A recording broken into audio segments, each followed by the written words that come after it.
Est-ce que vous me croyez si je vous dis que ça fait plus de 7 mois qu'on n'a pas parlé de Star Wars?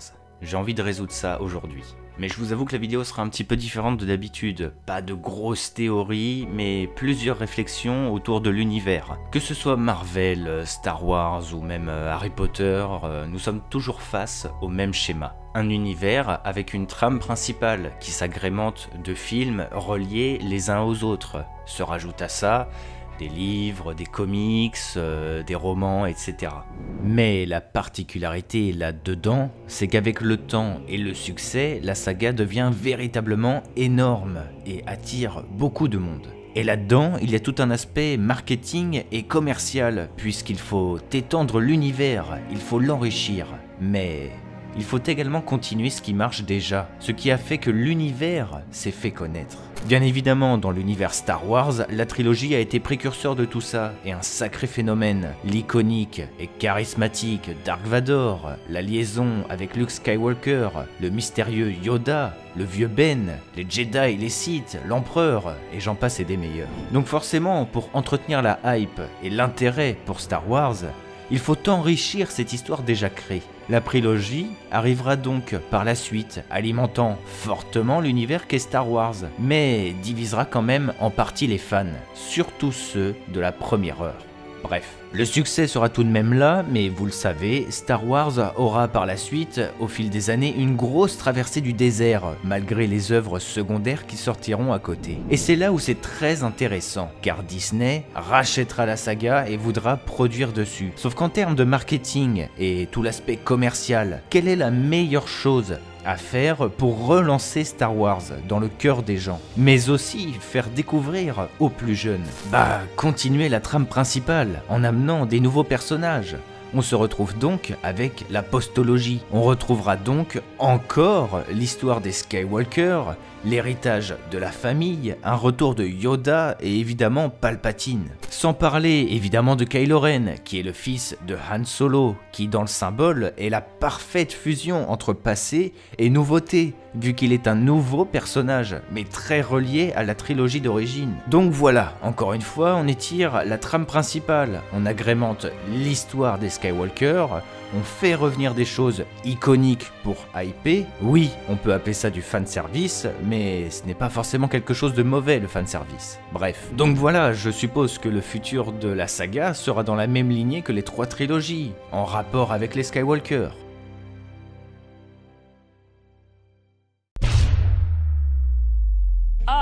C'est là la pertinence. Avec la postologie, nous avons atteint un point de rupture où l'histoire des Skywalker est définitivement terminée. Luke n'est plus de ce monde. Palpatine est définitivement détruit. Kylo Ren, le dernier des Skywalker, n'existe plus. Et même si dans un élan d'espoir et d'ouverture, Rey prend le nom Skywalker, l'histoire est véritablement terminée. Et c'est ça que je trouve fou. Après plus de 40 ans d'existence, la saga Star Wars va prendre un autre tournant. Ce que je veux dire, c'est que depuis toujours, les œuvres majeures ne sont là que pour enrichir l'histoire des Skywalker. Tout comme Rogue One, qui est une histoire reliée à la première trilogie. Et donc, encore une fois l'histoire des Skywalker. Mais aujourd'hui ce n'est plus pareil, et c'est comme si la postologie avait pour rôle de juste relancer la saga avec des éléments déjà connus pour pouvoir maintenant produire de nouvelles choses pour l'univers.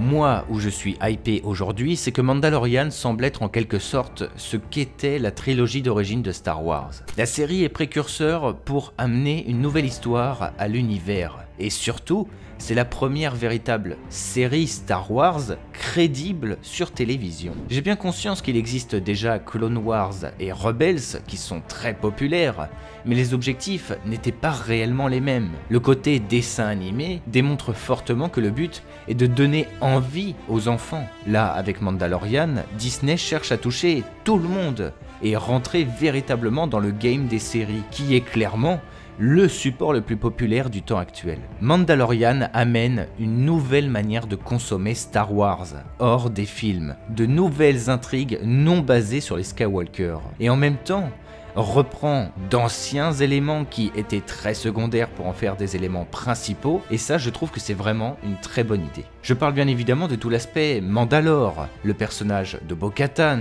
ou même Ahsoka Tano. Même si tout ça c'est canon, ils ont toujours été des éléments hors film, des éléments qui agrémentent l'univers, mais qui ne sont pas si importants que ça. Donc voilà, et avec le succès de Mandalorian, Disney a la preuve que le format télévision marche du tonnerre et que ça plaît, alors ils vont balancer, je vous le dis. En fait c'est simple, Disney annonce toujours plein de choses autour de Star Wars, sauf qu'évidemment, tout ne prend pas forcément vie, ils attendent les retours et surtout les résultats. Bref, on peut mentionner donc la série prévue sur Obi-Wan qui devrait voir le jour, ou même celle sur Cassian Andor. Ce sont des séries dont nous connaissons déjà le dénouement, le futur de leurs histoires, mais dont nous ne connaissons pas le chemin. Un chemin qui va pouvoir amener des éléments et des intrigues reliées à d'autres œuvres hors Skywalker. C'est là la nouvelle stratégie de Disney. On crée un film ou une série, on prend un élément et on l'exploite par le biais d'une série dédiée ou un film dédié. Comme je vous disais, Mandalorian reprend un peu le rôle de la première trilogie, en amenant beaucoup de choses inédites, mais aussi en amenant des éléments plutôt secondaires. Dans la saison 2 de la série, nous avons un visuel sur ce qu'est devenu Boba Fett après l'épisode 6, et comme par hasard, une série sur Boba Fett est prévue, ou un film, on ne sait pas trop encore, mais je penche plus sur le côté télévision que cinéma. Également avec Bo-Katan, un personnage très important dans l'univers qui fait son retour dans Mandalorian, et qui va amener une intrigue très importante pour Din Djarin. Et bien cette dernière a également potentiellement une série prévue autour de son histoire, avant celle de Mandalorian. Et on n'oublie pas évidemment le film Star Wars prévu par Kevin Feige, le grand patron de Marvel. Un film qui évidemment aura des codes du MCU. Si Disney fait appel à Feige, c'est qu'ils connaissent ses capacités sur la célèbre saga où tout est relié. Mais ce qui m'intrigue personnellement du coup est la fameuse trilogie de Rian Johnson, le réalisateur de Star Wars 8. Évidemment, le point d'origine de Star Wars reste les films, et notamment les trilogies. Cependant, l'histoire des Skywalker est terminée, et donc nous sommes censés nous diriger vers de l'inédit. Néanmoins, des œuvres sortent avant cette trilogie, et surtout qui dit trilogie, dit grosse intrigue principale, qui aura des suites, des spin-offs, etc. Beaucoup spéculent sur la possibilité d'une trilogie sur l'Ancienne République, mais au vu du rôle de Mandalorian, qui est en train de lancer de nouvelles intrigues, et fait vivre à la fois des nouveaux et revivre d'anciens éléments, on peut largement supposer que cette nouvelle trilogie puisse avoir un rapport de près ou de loin avec soit la période où se passe le Mandalorian, ou directement son scénario. En fait, nous sommes enfin, entre guillemets, sur de la nouveauté dans la saga Star Wars. Mais un univers s'agrémente au fil du temps et avec des œuvres qui gardent un rapport entre elles. Comme dans Marvel, où par exemple la saga amène un nouveau héros, mais dont les éléments de l'intrigue le lient directement à la trame principale, comme des objets, la période ou le héros directement. Je vois mal en fait Disney sortir une trilogie qui n'aurait rien à voir avec ce qui est déjà produit en ce moment dans l'univers de Star Wars.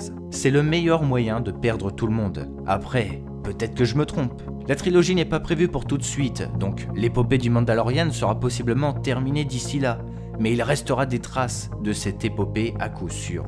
Est-ce que vous voyez l'idée ?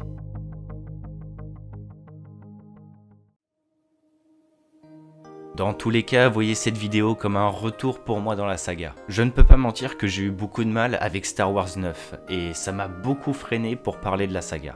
Mais aujourd'hui je suis totalement relancé, boosté, et je m'intéresse à toutes les ficelles de la saga et les trucs qui me manquaient comme Rebels par exemple. N'hésitez d'ailleurs pas à me dire ce que vous aimeriez que l'on traite ensemble sur Star Wars sur la chaîne. Je lis tous vos commentaires de toute façon. Bref, merci à tous ceux qui likeront la vidéo, laisseront un petit commentaire, s'abonneront.